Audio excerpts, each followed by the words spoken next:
നമസ്കാരം. സന്ധ്യാദീപത്തിലേക്ക് സ്വാഗതം.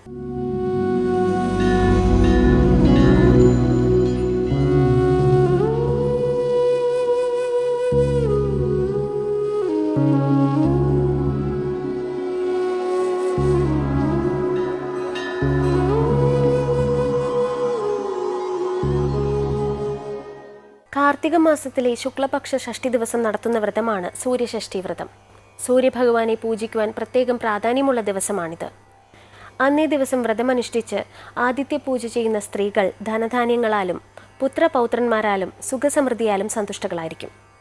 സന്ധ്യാദീപത്തിൽ ആദ്യമായി ഇന്നത്തെ ദർശനം.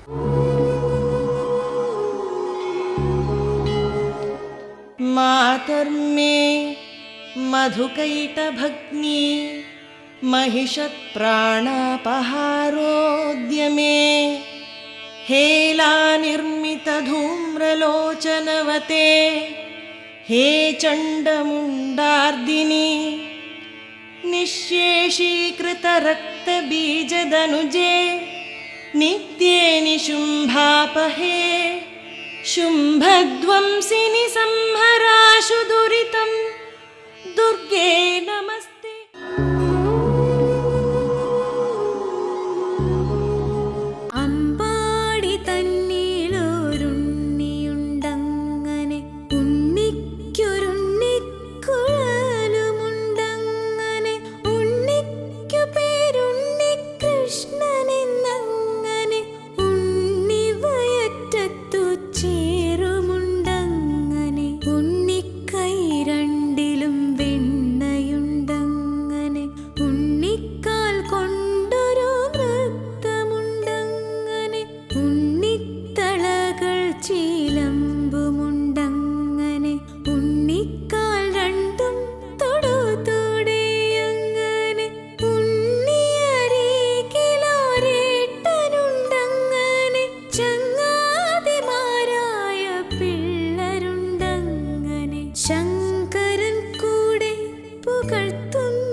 ഷഡ്ദർശനങ്ങളിലൊന്നാണ് സാഖ്യം. കപില മഹർഷിയാണ് ഇതിൻ്റെ പ്രണേതാവ്. ഈ ദർശന ഗ്രന്ഥങ്ങളിലെ പ്രാധാന്യമർഹിക്കുന്ന ഗ്രന്ഥങ്ങൾ കപിലൻ്റെ സാഖ്യസൂത്രങ്ങളും അതിൻ്റെ വ്യാഖ്യാനങ്ങളുമാണ്. സാഖ്യകാരിക ഈ ദർശനത്തിൻ്റെ ഒരു സംഗ്രഹമാണ്. സന്ധ്യാദീപത്തിൽ അടുത്തതായി ജ്യോതിർഗമയ.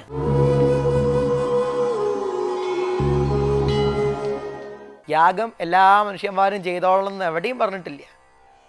യാഗം ചെയ്തവനാണ് കേമൻ, യാഗം ചെയ്താലേ അവന് ക്ഷേമം ഉണ്ടാവുള്ളൂ, യാഗമാണ് മോക്ഷത്തിന് കാരണം എന്നൊന്നും ഒരു ദിക്കിലും പറഞ്ഞിട്ടില്ല. യാഗം ചെയ്യണമെന്ന് പറയുന്നുണ്ടോ? അതും പറഞ്ഞിട്ടില്ല. എല്ലാ മനുഷ്യനും യാഗം ചെയ്യണമെന്നും പറഞ്ഞിട്ടില്ല. എല്ലാവരും ചെയ്യേണ്ടത് എന്തേ ഉള്ളൂ? നിത്യകർമ്മങ്ങൾ മാത്രമേ ഉള്ളൂ. നിത്യകർമ്മങ്ങളിൽ പെടുന്നത് എന്താണ്? പഞ്ചയജ്ഞങ്ങളാണ്. അത് എല്ലാ ഗൃഹസ്ഥനും ചെയ്യണമെന്ന് പറയുന്നുണ്ട്. എല്ലാ ഗൃഹസ്ഥനും യാഗം ചെയ്യണമെന്ന് പറയുന്നില്ല. എല്ലാ ഗൃഹസ്ഥനും പഞ്ചമഹായജ്ഞങ്ങൾ ചെയ്യണമെന്ന് പറയുന്നു എന്നല്ലാതെ യാഗം ചെയ്യണമെന്ന് പറയുന്നില്ല. യാഗം എന്താ? സകാമമായൊരു കർമ്മമാണ്. താല്പര്യമുള്ളവൻ ചെയ്താൽ മതി.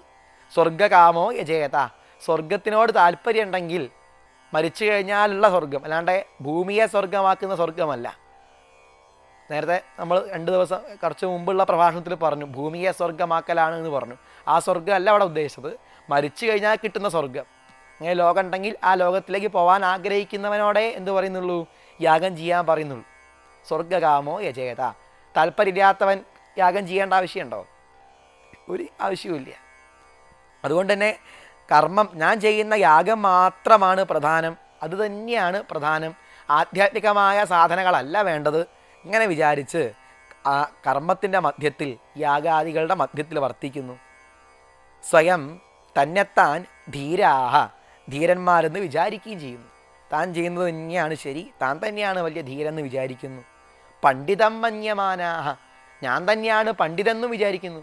കുറേ മന്ത്രങ്ങളൊക്കെ കാണാതെ പഠിച്ചതുകൊണ്ട് ഞാൻ തന്നെയാണ് പണ്ഡിതെന്ന് വിചാരിക്കുന്നു. ജംഘന്യമാന പര്യന്തി മൂഢാഹ, ആ മൂഢന്മാർ, അവിവേകികൾ, ജംഘന്യമാനാഹ എന്താണ്? അനർത്ഥ പരമ്പരയാൽ പര്യന്തി, അനർത്ഥങ്ങളിൽ നിന്ന് അനർത്ഥങ്ങളിലേക്ക് പോയി ഇങ്ങനെ കറങ്ങിക്കൊണ്ടിരിക്കുന്നു. എന്തെങ്കിലും വിഷയം ഉണ്ടായാൽ ആദ്യം തന്നെ എന്താ കാരണം? ദൈവത്തിൻ്റെ കോപമാണോ? ഇങ്ങനെയൊക്കെ ആലോചിച്ച് നടക്കുന്നു. എന്താ കാരണം? അവനവൻ്റെ ദുഃഖത്തിന് കാരണം അവനവനാണെന്ന് ആലോചിക്കില്ല. ദൈവത്തിൻ്റെ കോപം കൊണ്ടാണോ? ഇങ്ങനെ വേണ്ടാത്ത ഒരു യുക്തിയില്ലാത്ത വിഷയങ്ങളിലേക്ക് ഇങ്ങനെ ഓടിപ്പോകുന്നു. അന്ധേനൈവ നീയമാന യഥാന്ധാഹ, ഏതുപോലെ? അന്ധേനൈവ നീയമാന യഥാന്ധാഹ. ഒരു കണ്ണുപൊട്ടം പറയാണ്, കണ്ണില്ലാത്ത കാഴ്ചയില്ലാത്ത ഒരാൾ പറയാണ്, കണ്ണുപൊട്ടം പറയാണ്, കണ്ണ് കാണാത്ത ഒരാളോട് പറയാ, ഞാൻ നിന്നെ കൂട്ടിക്കൊണ്ടുപോവാം, ഞാൻ നിന്നെ വഴി കാണിച്ചു തരാം. അവനെന്നെ കണ്ണില്ല, കണ്ണില്ലാത്ത ഒരാൾ കൈ പിടിച്ചിട്ട് പറയാ വേറൊരു കണ്ണുപൊട്ടനോട്, ഞാൻ നിന്നെ കൂട്ടിക്കൊണ്ടുപോവാം, നിന്നെ എന്ന ദിക്കിലേക്ക് എത്തിക്കാം. എങ്ങനെ ഉണ്ടാവും? അപ്പോൾ കർമ്മത്തിൻ്റെ വഴിക്ക് പോയാൽ, ജ്ഞാനം തീരെ ഇല്ലാതെ വെറും കേവലമായ കർമ്മത്തിൻ്റെ വഴിക്ക് പോയാൽ അവസാനം സമൂഹത്തിൽ പ്രത്യേകിച്ച് അഭിവൃദ്ധിയൊന്നും ഉണ്ടാവില്ല. എന്ന് മാത്രമല്ല, അധപ്പതനം ഉണ്ടാവുകയും ചെയ്യും. അതല്ലേ നമുക്ക് വന്നുപോയത്? കർമാചരണങ്ങളിലുണ്ടായ പല വിഷയങ്ങളും ജ്ഞാനത്തിലേക്ക് തീരെ തിരിയാതെ കേവലമായ കർമാചരണങ്ങൾ എന്തുണ്ടാക്കി? നമ്മുടെ സമൂഹത്തിൽ, സനാതനധർമ്മത്തിൽ പല അനാചാരങ്ങളും വരുത്തുന്നതിന് കാരണമായി തീർന്നു. യാ വേദബാഹ്യാ സ്മൃതയ, ആരൊക്കെയോ സൃഷ്ടിച്ച പല സ്മൃതികളും വൈദികമായ ആശയങ്ങൾക്ക് യാതൊരു അംഗീകാരവും ഇല്ലാതെ, വൈദികമായ ആശയങ്ങൾ ഒരിക്കലും അംഗീകരിക്കാത്ത പല വിഷയങ്ങളും, തീണ്ടിക്കൂടായ്മ, തൊട്ടുകൂടായ്മ, സതി, ഇങ്ങനെയുള്ള പല അനാചാരങ്ങളുണ്ടായത് എന്തിൻ്റെ പേരിലാണ്? എന്താണ് അടിസ്ഥാന വിഷയം, എന്താണ് ശാസ്ത്രത്തിൽ പറഞ്ഞത്, അത് തീരെ മനസ്സിലാക്കാതെ, വേദാന്ത ശാസ്ത്രത്തെ തീരെ അംഗീകരിക്കാതെ ഭ്രഷ്ട് കൽപ്പിക്കുക.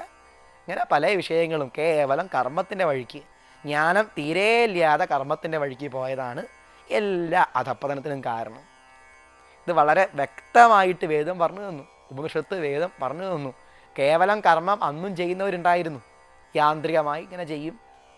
അതിൻ്റെ ഫലമായി പല അനാചാരങ്ങളും പിൽക്കാലത്ത് വന്നു കേട്ടോ. ഈ അനാചാരങ്ങളൊക്കെ ചെയ്യുന്നതാണ് ഏറ്റവും കേമം, അതുതന്നെയാണ് ഏറ്റവും വളരെ വൈശിഷ്ട്യം. ഇതിലപ്പുറത്തേക്ക് വേറൊന്നുമില്ല. ഇങ്ങനെയൊക്കെ ധരിച്ച്, എന്തൊക്കെയോ ധരിച്ച് കർമ്മത്തിൻ്റെ വഴിക്ക് പോവുകയാണ്. വസ്തുത എന്താണ്? ഈ കർമ്മം വേണ്ടാന്നല്ല, കർമ്മം നന്ന്, ചിത്തശുദ്ധിക്ക് വളരെ നല്ലതാണ് കർമ്മം. അത് മനസ്സിലാക്കി കർമ്മം ചെയ്താൽ, വേദാന്ത ചിന്ത ഉള്ളിൽ വെച്ച് കർമ്മം ചെയ്താൽ, കർമ്മം നമ്മെ എവിടേക്ക് എത്തിക്കുന്നു? ഭഗവാങ്കലേക്ക്, ഈശ്വരനിലേക്ക് എത്തിക്കുന്നു. അല്ലെങ്കിൽ അധികാര സ്ഥാപനത്തിനായും മറ്റ് പല കാര്യങ്ങൾക്കായിട്ടൊക്കെ കർമ്മം ഉപയോഗിക്കാം. ഇതാണ് നമുക്കുണ്ടായ വലിയൊരു അധപ്പതനത്തിന് കാരണമായത്. അതെ, ആ വിഷയം ഇവിടെ ഉപനിഷത്ത്, മുണ്ടകോപനിഷത്ത് വളരെ വ്യക്തമായിട്ട് പറയാണ്. അന്ധേനൈതേ അന്ധേനൈവ നീയമാന യഥാന്ധ. കുരുടൻ വേറൊരു കുരുടന് വഴി കാണിച്ചു കൊടുക്കുന്നത് പോലെ കർമ്മികൾ എന്ത് ചെയ്യുന്നു? ഞാൻ നേരേക്ക് തരാമെന്ന് പറഞ്ഞ് കൂട്ടിക്കൊണ്ടുപോകുന്നു. അവിദ്യായാം ബഹുധാ വർത്തമാന വയം കൃതാർത്ഥ ഇത്യഭിമന്യന്തി ബാലാ യൽകർമ്മിണോ ന പ്രവേദയന്തി രാഗാ തേനാതുരാ ക്ഷീണലോകാൽ ച്യവന്തേ. അവിദ്യായാം, അവിദ്യയിൽ കർമ്മത്തിൽ, ബഹുധാ പല പ്രകാരത്തിൽ, വർത്തമാന വർത്തിക്കുന്ന, ഒരു കർമ്മം കഴിഞ്ഞാൽ അടുത്ത കർമ്മം, ഇങ്ങനെ കർമ്മത്തിൽ മാത്രം വർത്തിക്കുന്ന, ബാലാഹ ബാലന്മാർ, വയം നാം കൃതാർത്ഥാഹ കൃതാർത്ഥന്മാരാകുന്നു. ഇതി ഞങ്ങൾ കൃതാർത്ഥന്മാരാണ്, ഇങ്ങനെയൊക്കെ വേണ്ടു, ഇല്ല അപ്പുറത്തേക്കൊന്നും വേണ്ട. ഏതാ ഏറ്റവും പ്രധാനം? ഏറ്റവും പ്രധാനപ്പെട്ട ശക്തി ആരാണ്? സംശയമാണ്. അവർ പറയും കർമ്മികളാണെങ്കിൽ ദ്വൈതികളാണെങ്കിൽ വിഷ്ണുവാണ് ഏറ്റവും പ്രധാനം, വിഷ്ണു ഭക്തന്മാർ. ശൈവന്മാരാണെങ്കിലോ ശിവനെ ആരാധിക്കുക മാത്രമേ വേണ്ടൂ, വേറെ ആരെ ആരാധിക്കരുത്. ശാക്തയന്മാരാണെങ്കിലോ ശക്തിയെ മാത്രമേ ആരാധിക്കാവൂ, വേറൊരു വിഷയവും ആരാധിക്കരുത്. തന്നെ എങ്ങനെ വേണം? കുറച്ച് കോഴീനെയും പോത്തിനെയൊക്കെ കൊടുത്താലാണ് ദേവിക്ക് കൂടുതൽ പ്രീതിയാവുക. ഇങ്ങനെ പറഞ്ഞ് ജനങ്ങളങ്ങനെ വിഷമിപ്പിച്ച് അല്ലെങ്കിൽ ഇങ്ങനെയുള്ള അനാചാരങ്ങളിലേക്ക് കൊണ്ടുപോയിട്ട് എത്തിക്കുക കൂടി ചെയ്യും. സ്വന്തം ദൈവത്തിന് ഏറ്റവും പ്രിയ ഉണ്ടാവുക എന്നത് കൊടുത്താലാണ്, അതുതന്നെ കുറച്ച് നോൺ വെജൊക്കെ കൊടുത്താലാണ് ദേവി കൂടുതൽ പ്രീതിപ്പെടുക. ഇങ്ങനെയൊക്കെ പറഞ്ഞ് കേവലം കർമാസക്തന്മാർ ഇതന്നെയാണ് ഏറ്റവും പ്രധാനം, ഈ കർമ്മങ്ങളൊക്കെ ചെയ്ത് തന്നെയാണ് ഏറ്റവും വലിയ കാര്യം എന്ന് വിചാരിച്ച് അഭിമാനിക്കുന്നു. കർമാസക്തന്മാർ രാഗത്താൽ, അതാ കാരണം കർമ്മഫലം കിട്ടാനാണ്. 31 ദിവസം കോഴിയെ ദേവിക്കായി കൊടുത്താൽ വലിയ ആരോഗ്യം ഉണ്ടാവുന്നതാണ്. ഇതാരോ പറഞ്ഞു കൊടുത്തതാണ്. അപ്പം ആരോഗ്യം കിട്ടുമല്ലോ, അങ്ങനെ എന്തൊക്കെയോ കിട്ടും. ദേവി അല്ലെങ്കിൽ ദേവൻ എന്നൊക്കെ പറഞ്ഞാൽ വലിയൊരു ഷോപ്പ് കീപ്പറാണ്. അവിടെ പോയാൽ പലതും നേടിയെടുക്കുക എന്നുള്ള ധാരണയിൽ ഇങ്ങനെ കർമ്മങ്ങളൊക്കെ ചെയ്ത് കർമ്മഫലത്തോടുള്ള കൊതി കാരണം എന്തു ചെയ്യുന്നു? തത്വത്തെ അറിയാതെ, ജ്ഞാനത്തെ തീരെ മനസ്സിലാക്കാതെ യാന്ത്രികമായി കർമ്മം ചെയ്യുന്നു. ഇതൊക്കെ ഏത് കാലത്തും ഉണ്ട് എന്നർത്ഥം. ആധ്യാത്മികതയോട് ചേർന്നും കൊണ്ട് മതകോലാഹലങ്ങൾ, അനാചാരങ്ങളായ മതകോലാഹലങ്ങൾ എല്ലാ കാലത്തും ഉണ്ടായിരുന്നു. അതാണ് കാണിക്കുന്നത്. ഇന്നും ഉണ്ട്, പണ്ടും ഉണ്ട്. പക്ഷെ അതിനൊക്കെ നിരാകരിക്കുക എന്നുള്ളതാണ് ആധ്യാത്മികതയുടെ ലക്ഷ്യം. അന്ധമായി ചെയ്യുന്ന അനാചാരങ്ങളെ, ഒരു പ്രത്യേകിച്ചൊരു പ്രമാണവും ഇല്ലാതെ നടക്കുന്ന അനാചാരങ്ങളെ, കർമ്മങ്ങളെ പണ്ടേ നിരാകരിച്ചിട്ടുണ്ടായിരുന്നു. മനുഷ്യമുള്ളിടത്തോളം കാലം മനുഷ്യനുള്ളിൽ ആഗ്രഹങ്ങളുണ്ട്, അത്യാഗ്രഹങ്ങളുണ്ട്. അതൊക്കെ സാധിപ്പിക്കാനായി എന്തൊക്കെ മാർഗങ്ങളുണ്ടോ ആ മാർഗങ്ങളൊക്കെ മനുഷ്യൻ പണ്ടും ചെയ്തിട്ടുണ്ട്, ഇന്നും ചെയ്തിട്ടുണ്ട്. തത്വജ്ഞാനം അങ്ങനെ എന്തെങ്കിലും നൽകും, എന്തെങ്കിലും കിട്ടും, നമ്മുടെ ആഗ്രഹങ്ങളെ പൂർത്തീകരിപ്പിക്കുന്നു പറയുകയല്ല ചെയ്യുന്നത്. തത്വജ്ഞാനം വേറെയാണ്, വേറെ നിൽക്കുന്നതാണ്. തത്വജ്ഞാനം അഥവാ ആധ്യാത്മികത ഇത്തരത്തിലുള്ള കർമ്മങ്ങളെ ഏത് കാലത്തും എന്ത് ചെയ്തിട്ടുണ്ട്? എതിർത്ത് സംസാരിച്ചിട്ടുണ്ട്. ഈ ആധ്യാത്മികതയുടെ മാർഗത്തിൽ പോയ ആചാര്യന്മാരും ഒരു കാര്യവുമില്ലാതെ നികൃഷ്ടങ്ങളായ ആചാരങ്ങൾ എതിർക്കാൻ ശ്രമിച്ചിട്ടുമുണ്ട്. നാരായണ ഗുരുവായാലും വിവേകാനന്ദനായാലും ഇങ്ങനെയുള്ള ആചാര്യന്മാരൊക്കെ ഇങ്ങനെ മഹാമോശപ്പെട്ട ആചാരങ്ങളെ മുഴുവൻ എതിർക്കാനും നോക്കുന്നുണ്ട്. അതും പണ്ടേ ഉള്ളതാണ്, പണ്ടേ തുടങ്ങിയതാണ് ഈ വിഷയങ്ങളൊക്കെ. നവോത്ഥാനം എന്നുള്ളതൊരു പെട്ടെന്നൊരു സുപ്രഭാതത്തിൽ ഉണ്ടായതല്ല. 17-ാം നൂറ്റാണ്ടിലോ 18-ാം നൂറ്റാണ്ടിലോ 19-ാം നൂറ്റാണ്ടിലോ ഒന്നും ഉണ്ടായതല്ല നവോത്ഥാനം. നവോത്ഥാനം ഏത് കാലത്തും ഉണ്ട്. തത്വചിന്തയിലൂടെ നവോത്ഥാനം നടത്തുക പണ്ടേ ഉള്ളതാണ്, ഭാരതത്തിൽ പണ്ടേ ഉള്ളതാണ്. നിഷേഷു നിഷീധ്യമാനാ സ്വർഹത്തമാഹ്യപി ഹരേ പ്രതിഹാരപാഭ്യാം.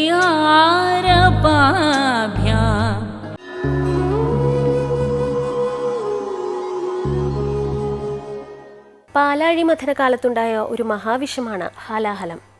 അതിൻ്റെ ശക്തിയാൽ 3 ലോകങ്ങളും ക്ഷയിക്കാൻ തുടങ്ങിയപ്പോൾ ഭഗവാൻ ശിവൻ അതെടുത്ത് ഭക്ഷിച്ചു. അന്നു മുതൽ ഭഗവാൻ പരമശിവൻ നീലകണ്ഠൻ എന്ന പേരിൽ അറിയപ്പെടാൻ തുടങ്ങി. സന്ധ്യാദീപത്തിൽ അടുത്തതായി ശ്രീമദ് ഭാഗവതം.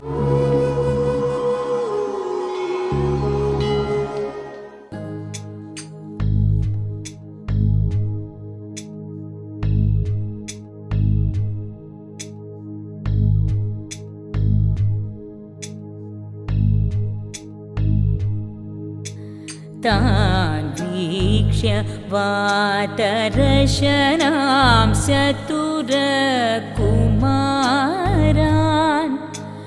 വൃദ്ധാൻ ദശാർദ്ധവയസോ വിദിതാത്മതത്വാൻ വേത്രേണ ചാസ്ഖലയതാമതദർഹണാം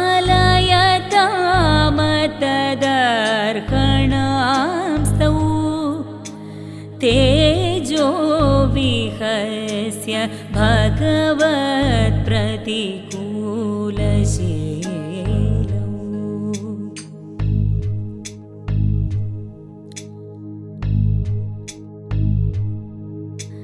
താൻ വീക്ഷ്യ വാതരശനാം ചതുരകുമാരാൻ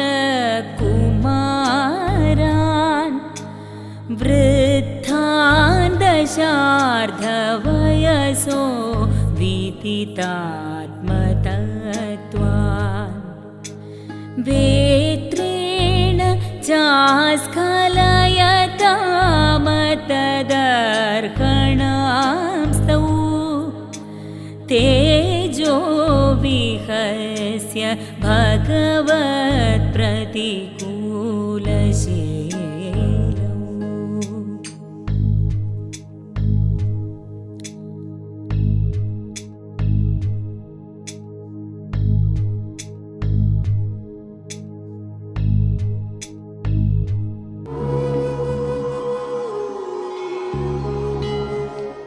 താൻ വീക്ഷ്യവാതരശനാൻ ചതുരഃ കുമാരാൻ വൃദ്ധാൻ ദശാർദ്ധവയസോ വിദിതാത്മതത്വാൻ വേത്രേണ ചാസ്ഖലയതാം അതദർഹണാംസ്തൗ തേജോ വിഹസ്യ ഭഗവൽ പ്രതികൂലശീലൗ.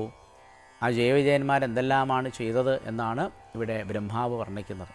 അപ്പോൾ ബ്രഹ്മാവിൻ്റെ പുത്രന്മാരായ പരമഹംസന്മാരായ ഊർധ്വരേരസ്സുകളായ ഈ സനകാദി യോഗീശ്വരന്മാർ 4 പേര് ആ വൈകുണ്ഠത്തിൻ്റെ ആ 7ാമത്തെ ഗോപുരദ്വാരത്തിലെത്തി.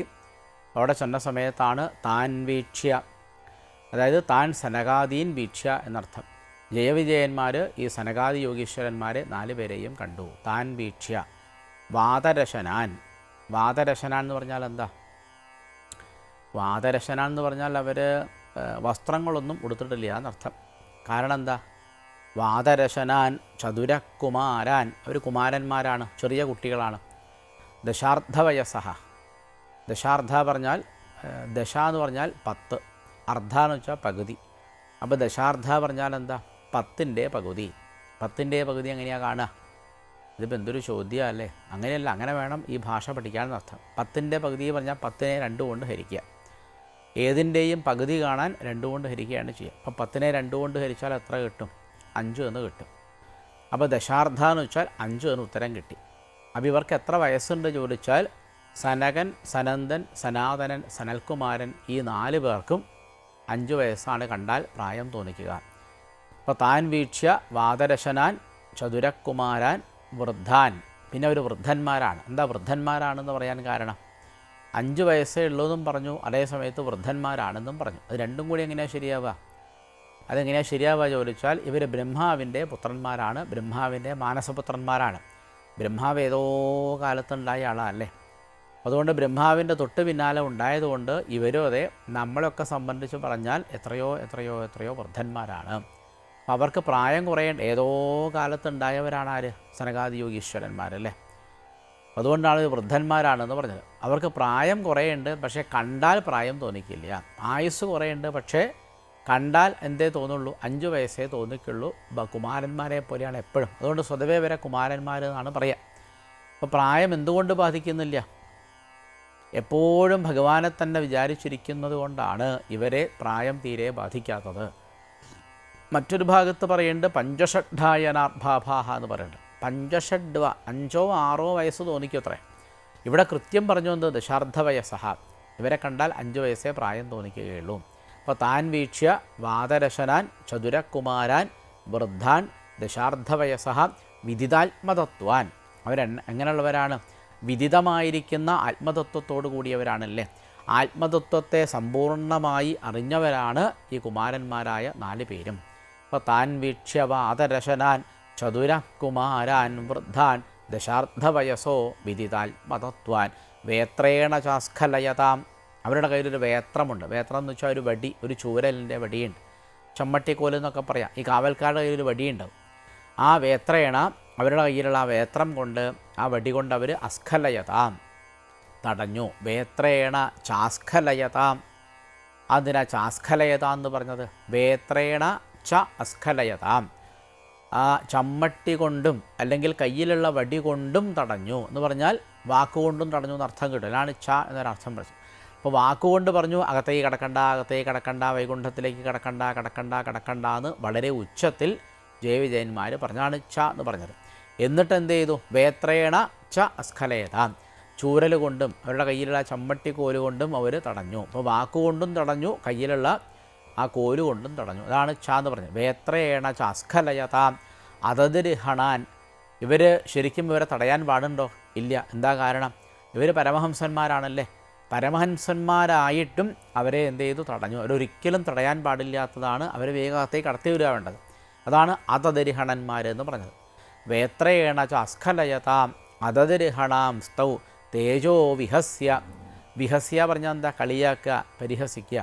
ഈ പരമഹംസന്മാരുടെ തേജസ്സിനെ പരിഹസിച്ചുകൊണ്ടാണ് ഇവർ തടഞ്ഞു വെച്ചത്. തേജോ വിഹസ്യ ഭഗവൽ പ്രതികൂലശീലവും. ഭഗവാൻ ഇങ്ങനത്തെ ശീലമൊന്നുമില്ല കേട്ടോ. അവിടെ അകത്തിരിക്കുന്ന സാക്ഷാൽ വൈകുണ്ഠമൂർത്തിയായിരിക്കുന്ന ഭഗവാന്റെ ശീലത്തിൻ്റെ പ്രതികൂലമായിരിക്കുന്ന സ്വഭാവമാണ്, ശീലമാണ് ആർക്കുള്ളത്? ഈ ജയവിജയന്മാർക്കുള്ളത്. ഭഗവാൻ എല്ലാവരെയും എന്താ പറയുക, സമഭാവനയോടെ കാണുന്ന ആളാണല്ലേ. പക്ഷേ ഭഗവാന്റെ കാവൽക്കാരോ ഈ ചില സ്ഥാപനങ്ങളിലൊക്കെ അങ്ങനെയല്ല. ആ സ്ഥാപനങ്ങളുടെ ഏറ്റവും മുകളിലിരിക്കുന്നവരെല്ലാവരെയും സമഭാവനയിൽ കാണും. പക്ഷേ അവിടെ എന്തെങ്കിലും ചെറിയ ജോലി എടുക്കുന്നവർക്കൊരു വലിയൊരു എന്താ പറയുക അഹങ്കാരം ഉണ്ടാവില്ലേ. അവർക്ക് ഈ ഭഗവാന്റെ നല്ല ശീലം അല്ലെ ആ സ്ഥാപനത്തിലെ മേധാവിയുടെ നല്ല ശീലങ്ങളോ സ്വഭാവങ്ങളോ ഒന്നും ഉണ്ടാവില്ല. അപ്പോൾ ഇടയ്ക്ക് നമ്മൾ ആദ്യം കാണുന്നവരെയും അവരുടെ ഒരു വിചാരം എന്തായിരിക്കും അല്ലേ. ഇതേപോലെ വൈകുണ്ഠത്തിലും നല്ല സ്വഭാവമല്ല ആർക്ക്? ഈ ജയവിജയന്മാർക്ക് എന്ന് പറയണം. അവരുടെ കഥകളൊക്കെ നമുക്ക് പല പുരാണങ്ങളിലൊക്കെ വായിക്കുക. അത്ര നല്ല സ്വഭാവമല്ല ആർക്ക്? ഈ ജയവിജയന്മാർക്ക്. അതുകൊണ്ടാണ് അവരെ രണ്ടുപേരെയും ഇനി ശപിക്കാൻ വേണ്ടി പുറപ്പെടുന്നതാര്? ഈ സനകാദികൾ. ആ കഥയാണ് നമ്മൾ തുടർന്ന് കേൾക്കുന്നത്.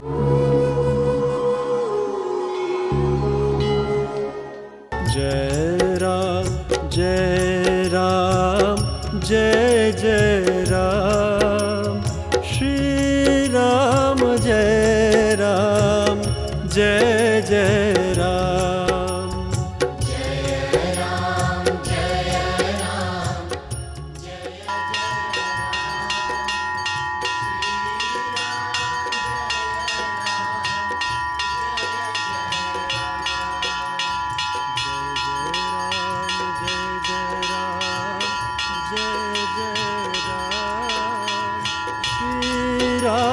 जय जय राम जय जय राम जय राम जय राम जय जय राम श्री राम जय राम जय जय राम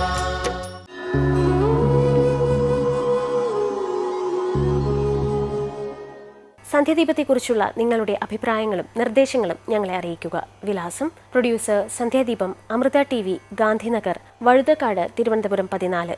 ഇമെയിൽ sandhyadipam@amritatv.com. സന്ധ്യാദീപത്തിന്റെ ഈ സർഗം ഇവിടെ പൂർണ്ണമാകുന്നു. നമസ്കാരം.